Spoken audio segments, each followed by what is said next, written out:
Yeah, my name is John Shield. My colleague Greg, who lives in Cork, was supposed to be here tonight, and he couldn't make it, and he found out that I was going to be in the city, and he said, by the way, he wouldn't mind coming along, so I have been delighted. Actually, the presentations up to now must have been fantastic.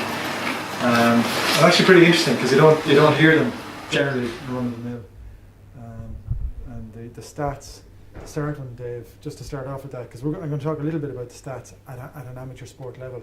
And even Cork City, we have an association with Cork City that so we're touching on two of the speakers tonight. That's downloading.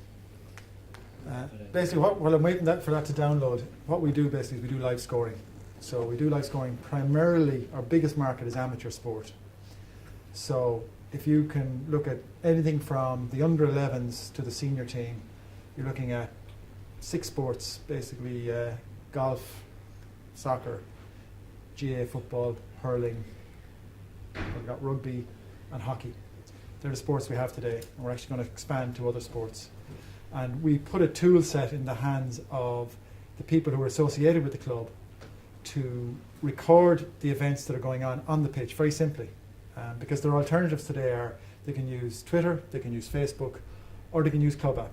And the benefit of using Clubapp is that we keep a history of everything that goes on. So you can go back as a Cork City fan and you can figure out what happened back in March. And then you can actually track a particular player. And then you can see the stats on the player. You can see the timelines on it. So we're actually beginning to create this massive database of information. And the other thing we're doing, and Cork City is a good example, because actually it's a nice one because it's local. But the other thing we're doing is we're able to see our product has been used in 135 countries, not just for Cork City, but for all of the clubs. That's quite amazing. And that's Irish people abroad with an interest in an Irish club, and they're following it. It could be anything from, as I said, the under 11s to a senior team. We have been viewed in nearly 3,000 cities, and we have, since last November, we have nearly 700,000 uniques on the platform. So, and the really interesting statistic, 85% of the people who use Clubapp once, 85% will continue to use Clubapp every single week. That is a phenomenal record for any particular thing. So it shows the addiction to sport.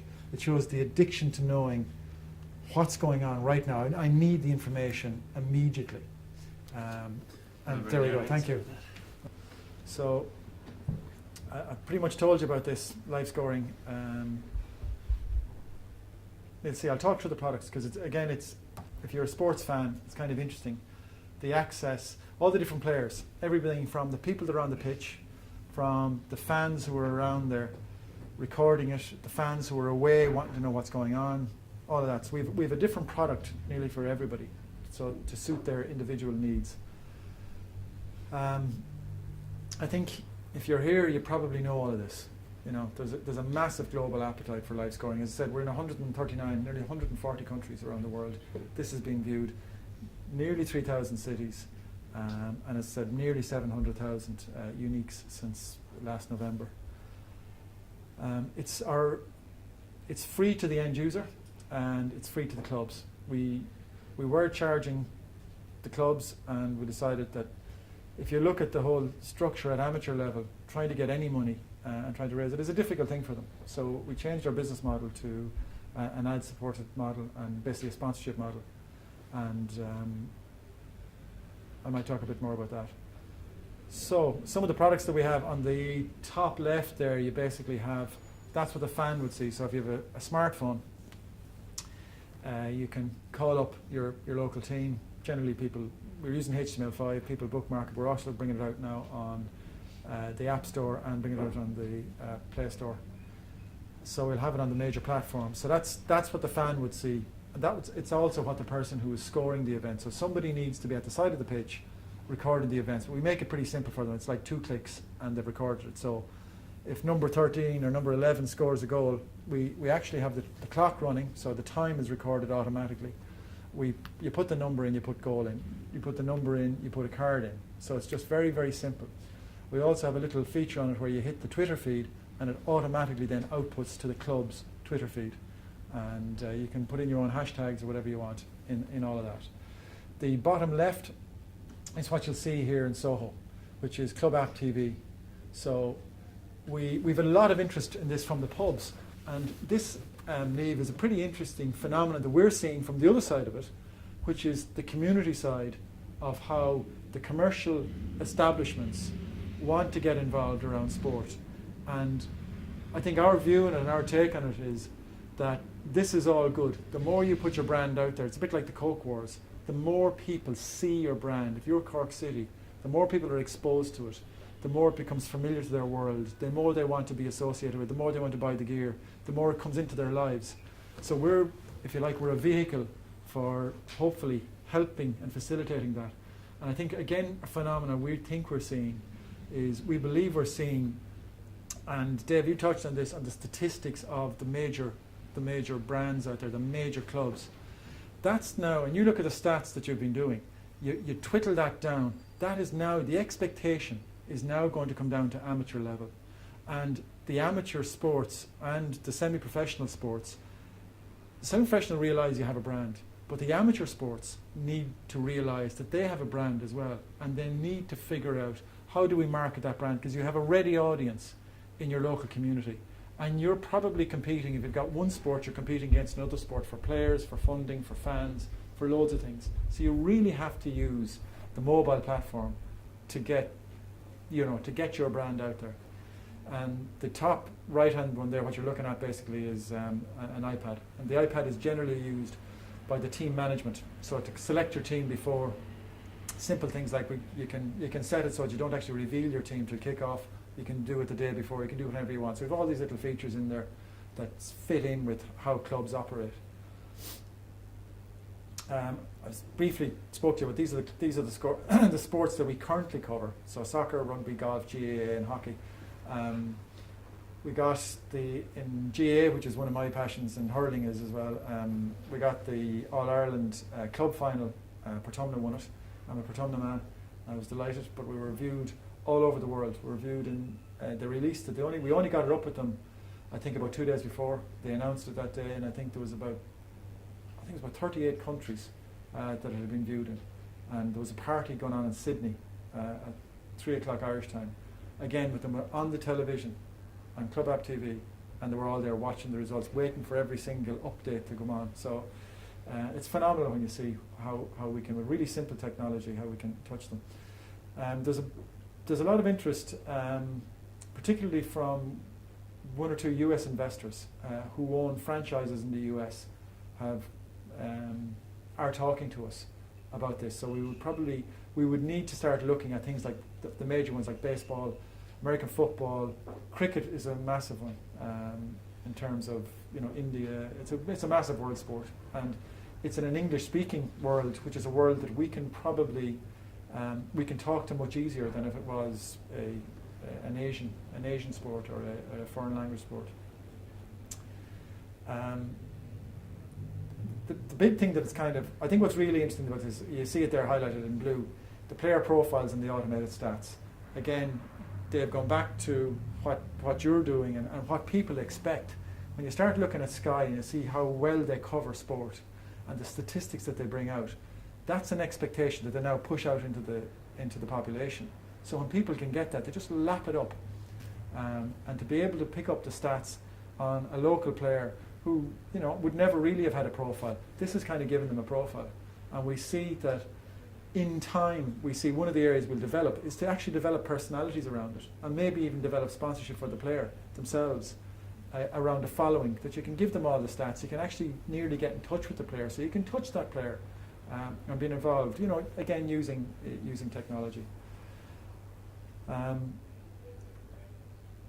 These are some of the stats I spoke about. So basically, page views, user visits, uniques, cities, clubs using it. Sorry, I didn't mention that. There's 355 clubs using it. Primarily, the vast majority of those are all Irish-based clubs.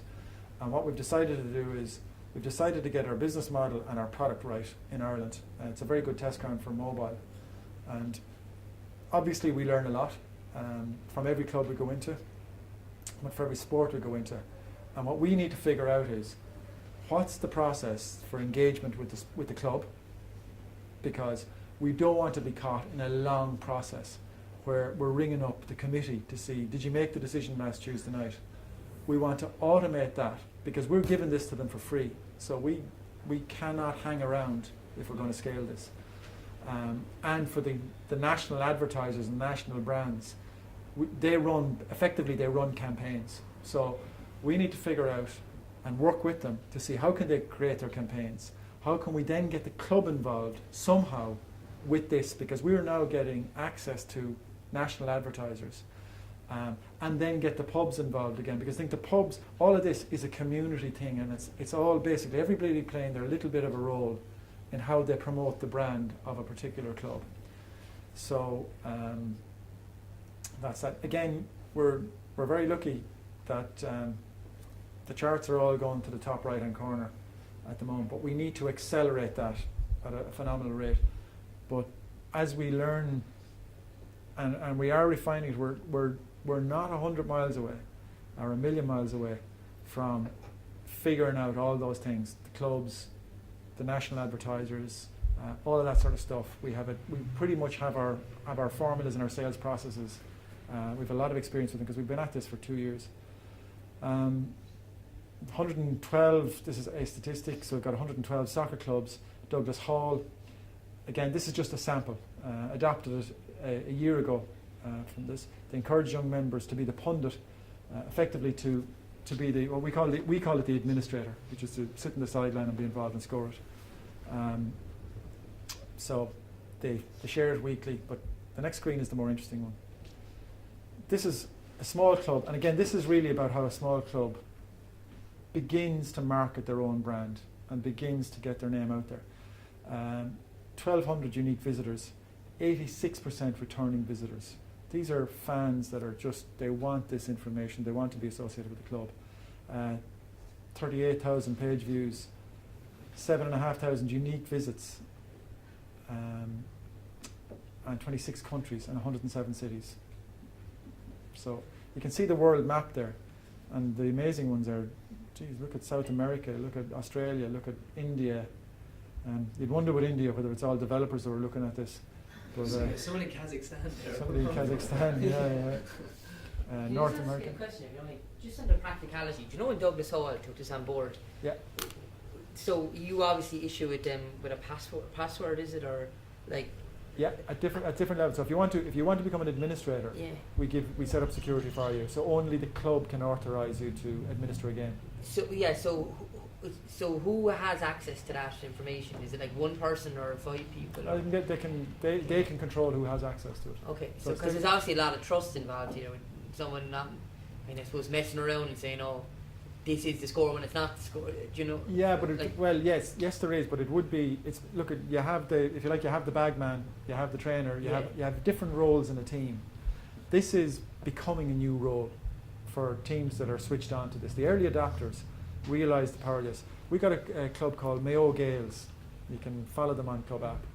Mayo Gales came on board, I think around March or April, someplace around there. They have been absolutely phenomenal. So it's a Gaelic football team up in Mayo. Phenomenal in their use of it, and the use of the community, and the use of their administrators on this. So it's very much, it's a role within the club, and it's given out to people, and they invite people, and so they might have a panel.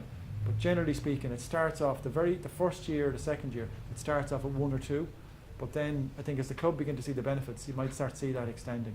But we can stop it pretty quickly if there's a bit of messing going on. You could have huge scope if you could sell it properly and obviously ensure that it was done properly, to sell to online betting companies for betting and running. Because obviously betting and running is something that happens in the Premier League and big sporting events because we can all see what's going on. But you can actually gamble now on amateur games. And I just know from anecdotally looking at Cork City, like the Munster Senior League or even back home in Waterford, the Junior League, you'll get betting before the game starts, but there's obviously no betting and running because there's nobody covering these games. But if you guys have somebody on the ground covering it, then you have data that could potentially be sold to Potentially, but it's a big Potentially. area because then you go down to the under 11s. Do you allow betting at the under 11s? Like as literally. Well, as I was going to bring on to that. That's true, no, you're From under a 12. but from a moral from a We moral have them, though. perspective, should you have this at under 11? Is the next question. Should you have Yeah, like I mean, I think that would be the next step I go to. Is it Sorry, I don't understand the like if you look at say because we've done a little bit of work on this, like say player development and the psychology behind a kid when he's developing as a footballer, and Yeah. particularly the negative. Like, so when a kid has a bad experience or so on, like so if a kid is sent off and all of a sudden it's global that he's been sent off at 11 years of age, is that the kind of thing that? Well, all we're doing is providing the tool. It's up to the club. And I have no themselves. problem with it. Just so you know, It's up to the club how to do it. Actually, what we've seen is the reverse. What we've seen is, and I don't know if I've got a screenshot of this, but you will see it. You might actually see it here in Soho. You see the feed on a television, a very large screen television, or any television, smart television. You'll see the live feed, but for the under 11s, you see all the little kids there with their pictures. There's a couple of teams, and they have the pictures of the kids, so they feel like they're Premiership players. Like they feel so proud that there's their name, and they look like they're on Sky Sports, and the whole thing around it is just lifts them a little. We've there's a fantastic screenshot we have of one of them, but yeah. So we also provide the club with the analytics, and that's in the case of Cork. We noticed there, but a month ago, just looking at the stats for Cork City, and thought immediately ready market there for merchandise, absolutely ready market, and we can basically tell you, we can send a different ad to people who are outside of the jurisdiction. Obviously, as you know, you're fairly familiar with these matters. Than that, but it's another. Yeah, it's huge. It's we term it the exiles market, like. Yeah. And look at that. That's just what one of the clubs said about us, Douglas Hall. Just on that betting one, did you ever actually think your partner and Bragbet, anyone hear him up in Dublin? Yeah. And they powered themselves through Boyle Sports to avoid all the rigmarole of getting set up. If there's someone at home in Clonmel that I could back Clonmel Town, the senior team, I'd probably do it. Through the app it'd be what he was saying is an ideal bolt-on. You never thought of that angle on it. Well, it's not that we haven't thought of it. We have thought of it, but I tell you what we're doing is we're very singularly focused on what we want to deliver. So we're in the business of live scoring. That's our core business, and we want to make sure that experience for everybody, for the club, for the fan, for everybody else, that experience is as good as we can possibly make it. So that's kind of, I feel like, step one. And then when we've got past that, then we'll start looking, and we know that some of those things are potentially there. We've never really spent a lot of time investigating them, and be nice, I think we'll explore if we can get step one nailed, because we do see that this is a global need, and if we don't nail this, then we're going to be easy pickings when we go to another market, really easy pickings. But if we can develop an awful lot of IP in what we do and getting it right, we're going to be difficult enough to come after, and I feel like that's where we've kind of focused.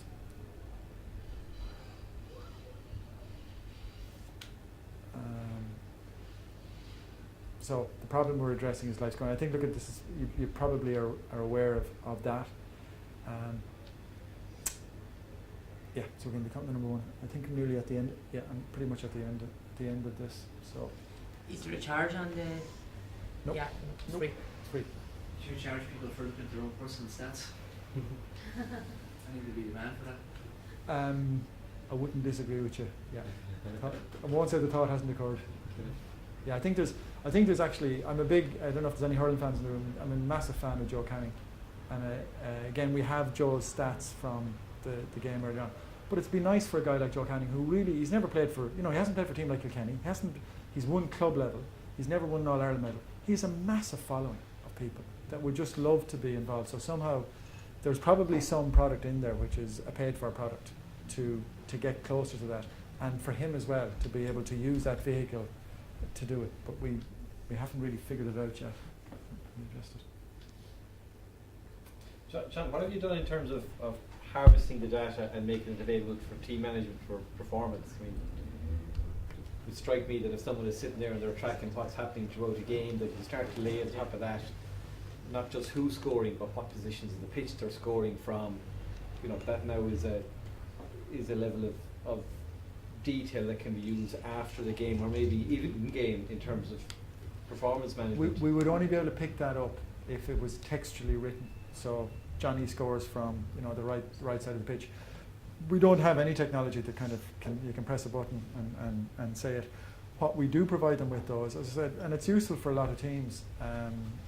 It's really popular with golf clubs. Like we have pretty much all of the golf clubs in the country, all the big golf clubs, and they're using it for all of their teams.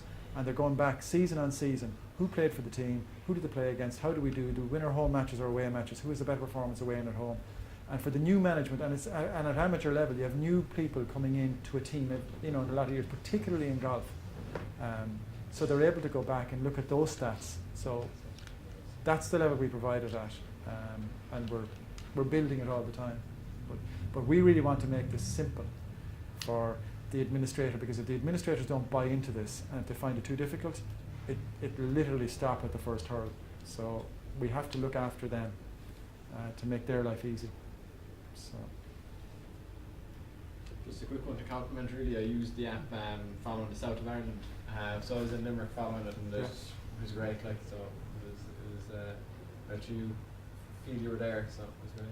thank you very much, because the GUI brought out an app in competition, and we got into the South of Ireland only because the decision was the decision of Lahinch Golf Club, who owned the South of Ireland. And what we found out was the GUI then used our app to get the score, then put it on their own app. So I actually use the GUI app. It's not at the races at all. Good brand as well. Coming up as what a shame. You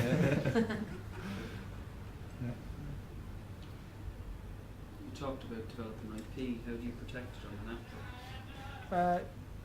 You have limited protection on the app, but it's not actually that simple. There's a lot of things that look very simple because they're designed and they're there. There's an incredible amount of effort and development that's gone in, and we tried stuff, didn't work. So there's a lot of learning that you just wouldn't know, to be honest with you, unless you tried it. Staying ahead of the posse is really the game, isn't it? Yeah, and I think it's what we've got. It's how we scale it, but it's also how we interact with clubs, the knowledge that we've gained on how you interact with the club. What do they want? What are their needs? How do we, in inverted commas, how do we sell to them? How do we sell to advertisers? How do we package? Because it's a business. So you're basically, we're creating a new business that has not existed before. And if you're going to get into this business and compete with us, you're going to have to learn this business somehow. Now, maybe you're already out there in another guise and you know the business. We'll find out for sure as we go to other markets, and those markets, and we basically, once we start getting noticed by people, then we'll figure out where the competition's going to come from. But at the moment, it's Twitter and Facebook. That's who we're competing against, and that's just instant. That's just what's happening now. It's not what happened last year. Sorry, just. Have you come across Mobstats? They're another Irish company that has started up. They did a lot of work with, say, Irish Tag Rugby. So the Irish Tag Rugby team and the national team, they're doing, I think, something similar. Yeah. Anyway, but I'm not sure. No, I haven't actually. Yeah, I'd say they're a lot smaller than what you are. But yeah. This is it's an information question. You're familiar with LiveScore? Yeah. Yeah. Niamh might know this. How do they get the information? Because I sometimes, it's incredible. Like, there must be somebody in the ground doing that. And is there someone in Cork City who's designated to do that? No, they generally look for people, fans. They look to recruit every so often. You'll Is see that how they do it, yeah? No, I don't think there's payment involved. They're just looking for, as we used to term them, stringers, like that you'd feed it back in. We've worked a lot with Greg and Deck as well, and I have to say, in terms of development, you guys were incredibly good to work with, because I think with Cork City we had very specific. We had the problem on the chart. We were like, do we go Twitter? Do we try and keep it on the website? Do we try and develop something in-house? Do we keep going with what we're going? And you guys came back on board at the start of last season, and we spent a lot of time back and forth with ideas. And some of them, from our point of view, were ridiculous what we were asking for. And what has come out of it is a really easy to use, practical app that like we're still using to today. But it's just a compliment to the team there. Like they're a good mixture of developers with the technical sense, but with the sporting knowledge. Going back to kind of the mixture we've been talking about all night. Thank you. Something it might be scope for is, if you haven't thought of it already, you may well have, is the inter-varsity competitions like the Collingwood and the Sigerson and stuff like that, because there's huge interest in them, and it's very hard to get score. Like you're waiting on a text from somebody who was playing in the game usually, and the thing about it should be relatively easy to get them on board, because every university has a clubs and societies office. So you just email. You actually have an email to begin with. So email the universities and the ITs if you haven't already done it. Because I'm sure you probably do have an issue with the amateurism of the clubs, do you? That you're kind of trying to get in contact with them and you don't get any reply. Does that happen? It does, but I think what we're probably looking at is we're looking at early adopters. So early adopters will find this, and you'll find there's some tech head. Like I think Mayo Gale is a fantastic example. The first phone call actually I made it to, I think it was the club secretary. And I'd say it was about 3 or 4 weeks, and I thought they'd forgotten about us. And next thing, they came on with a rush, and everybody came with it. And then you'll have other clubs that just take forever to do it. But I think what we're observing is you're going to have early adopters who'll jump on this, and it's hard to tell them. We're trying to figure out what are the characteristics of an early adopter. And once we've figured that out, that's huge knowledge. To go back to your question about IP, that's massive knowledge to be able to distinguish that first. And then I think once the early majority come in, they'll be coming in because, we saw it in Cork City, we saw it in, Lee Valley Golf Club, and we saw it in, any other thing. So I think it'll build a momentum because it's a platform, and people have, they've got 3 or 4 teams that they'll follow, and they're able to do it from one platform. So I think that's where we'll see, and then people will be going, oh yeah, geez, I'd love to be on that now. So I certainly think you get the universities, and there'd be there is massive interest in things like Sigerson and Collingwood, and I think the model is very safe as well. Like I remember that model existed of administrators delivering information back in, it's probably the late 90s. My earliest memory was a computer game they used to do it. Sega used to do it with football manager games actually, where they used to get local members of football clubs to submit all the information on their teams so that they could put them into this database. And there was no issues like Robbie said in regard to trust or lying, so I think it's very safe model, safe approach. So I don't think there's any issues there. Because that was the one kind of maybe elephant in the room, someone would lie or put in a false stat or be somewhat deceptive. But I don't think that's there. Can I ask you, who is behind LiveScore and how do they make money? I have no idea. I actually don't know. Yeah, because I mean they are doing it similar to you, except in the professional world. I mean it's almost the same. Yeah, but in the professional world, and I accept what you're saying, Niamh, because of your experience with it, but what we're seeing is a lot of those stadium are actually, a lot of that information is fairly public. You can actually, you could plug into it if you figure it out yourself. So the barrier to entry is very, very low. So, but the barrier to entry to try and get into all the local clubs is pretty high.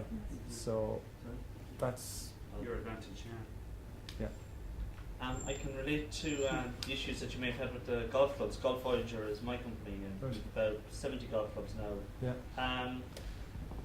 Did you say at one stage the clubs were actually paying, let's say, an annual fee, and that you changed your business model around that you were now doing it for free? Yes. At what stage did you realise, or was it an issue that we probably have, is that the committee meets the second Thursday of the month, and you're waiting for him to come back, and the golf manager loves the idea, but it has to get passed through committee and all of that sort of issues? I came on board at the beginning of the year, and the first thing I changed was the pricing model, because it just on a practical level, that once you start observing how long the time took to get a decision, you start realising that's fine. If you want to build a business in Ireland or the UK and you want to build it slowly and it's a small business, that's grand. But if you want to build a big business, you're really going to have to scale. At some point you're going to have to scale very quickly. And once you start doing that, then you have to start removing the barriers to people to adopt your product. And in our case, once we get scale, our cost model can remain quite low, but we will reap the benefit of them. So we have to kind of start and build a company with that model in mind. But if we felt that we were never going to go beyond Ireland with that, I think we'd probably take a different view. So like it really, it's horses for courses. You might suffer the long decision times. Yeah, there's 420 odd golf courses in Ireland. I suppose for us, we see at Boiling Point there's probably about 200 golf clubs in Ireland will eventually adopt with us. At what stage are you going to move into the UK market? Or are you in there already? We're starting. We got a call. We're in there, but by default, we got a call from the Some Soccer League in the Midlands. It's like a senior, but it's an amateur league, and the league rang us yesterday, and they want to roll it out. Now we didn't introduce it. There's some connection with Everton here, and I think maybe it came through there. I've no idea how they found out about us, but they want to adopt it, and particularly Clubapp.ie. So they want to connect mobile phone and then people actually back in the club and then fans who want to watch it on television. So they want to connect all of those people together. So they've figured out how we can help them pretty quickly. Like they've done a bit of research on us. So when are we going to go over there? I think when we're going to go over there when we're ready, when we know what's involved and we have analysed the sport. So if it's golf, we've figured out how much it's going to cost us to go after golf. And where's the point of attack? Where's the clubs we need to get as the early adopters, and how do we move on from there? And we're going to start working on that. This is what essentially now is kind of the sponsorship within the club app for that site. Essentially, am I right in kind of saying that? Yeah, it's sponsorship. So we would hope to go to national advertisers. This is our current thinking. We go to national advertisers and create marketing campaigns for them. So show them. And why are we doing that? We're doing that because it's more scalable. For example, Kiri's here in Cork. They're massive Cork City fans, and they. I heard the anecdotal story about how the father and the son, have this thing absolutely stuck to their face if they're not at a game, and they've two or three people around, like they want us to, be on it. Now, for us to be selling to all the Kiris around the world when we get to Waterford and Tullamore and all that would be just you'd create a huge sales organisation of advertising. It's hard to do that. So we need to find something that's more scalable. You talk about removing barriers to sale. Yeah. Does every sign up you have require boots on the ground, basically? No. We try to do everything virtually our office space. In some cases, it makes a difference. Kilkenny have used it for their campaign this year, and they're supporting it now to get into all the hurling clubs in Kilkenny. So obviously, a drive down to talk to Seamus Reid was well worthwhile to introduce him to it. He's the PRO. So in instances like that where we just feel there's a major influencer that other people would follow, we'll do it. But I think by and large we nearly have to be strict about if this thing is going to work. And it may not. So, but if it's not going, we need to figure out what would it take, and it would take office space, telesale. That's what it's going to take. It has to be a very low cost model. So it's Ross. Yeah, just on the advertising, I found in our own experience when we were kind of coming up towards the 100k mark, it was they were saying to get into. I went off and I made a list of 90 brands that I went at it. It kept referring me back to media buyers. What I went to was a group based in Dublin, but they're actually UK based. I could put you in touch with the head of the Irish one in the UK. It's called Add to One Group, and they actually sell your space to media buyers. So it's very much cronyism, like kind of at an Irish governmental level.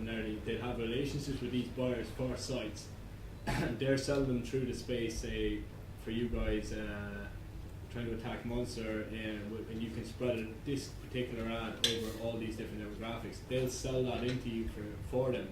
Obviously they take a fee, but they have the price hike so that the fee comes off at a nice rate. So it was our way to actually to get the market a bit quicker than doing it ourselves. What we found ourselves when we were going to the media buyers was they're saying, we already have relationships with some of the sellers that we're going to stick to. So maybe that's a help. Yeah. Well, we may be wrong in this, right? But we've made a decision that we're not going to get involved, if you like, in that game, because we don't want to be involved in any way with a product that could be commoditized or compared with somebody who's commoditized. Access to sport and access to what we can give them is a restricted access, and it's a premier product. And if we can't pull that off, we're never going to really have a viable business. So it's that's one of the bets that we have to get right. So we have to, because if we start going down, because there's automated machinery to purchase ad, and you start getting into the cost per click and all that, it's a hiding to nothing. You'll never make a cent. But what we want to do is, we really want to go in and work with these brands, and we've spoken to a few of them, and they're interested, and they have massive budgets. One company went in and they offered the FAI, straight off they offered CEO of the FAI €1 million to take it off electricity, and they were offered Johnny Giles's charity walk instead. But they have $1 million to spend on it. So sport is a very rich area if you can figure it out, and it's only going to get richer. Because I think, again, we could be wrong on this, and we're learning. But you look at the millionaires that you had in your chart with the Premiership clubs. But if you look at that for people who have access to sport, so you look at the massive brands in the world who've got access to sport, they might start wanting to go out further and further because they can't get in. They can't get in on the Leinster rugby team. They can't get on the Kilkenny hurling team. They can't get on the big teams. So they want to get the same access to the same audience. And we can give them the same access to the same audience, and we can actually profile that audience at a very good level. And actually, Niamh, in terms of ladies in sport and women in sport, phenomenal take-up on women in golf. We've huge. We've got the ILGU use it, and they've used a couple of international, 2 golfers there anyway, there's a couple of international golfing competitions, and they've used it. And again, we saw the stats coming from good golfing nations like Sweden and Germany and England. So we kind of transcend the sexes and the ages, even up to granny level, because granny has little Johnnies playing on the rugby team. And we got a phone call from granny one day to say that Johnny had scored a try, and we have somebody else down. Will we mind fixing it? He said, no problem. So. Okay, guys, I think we've had a great evening. So I want to thank John again. I guess the kind of idea behind this kind of meetup anyway was to get everybody talking. I think there's people offering deals to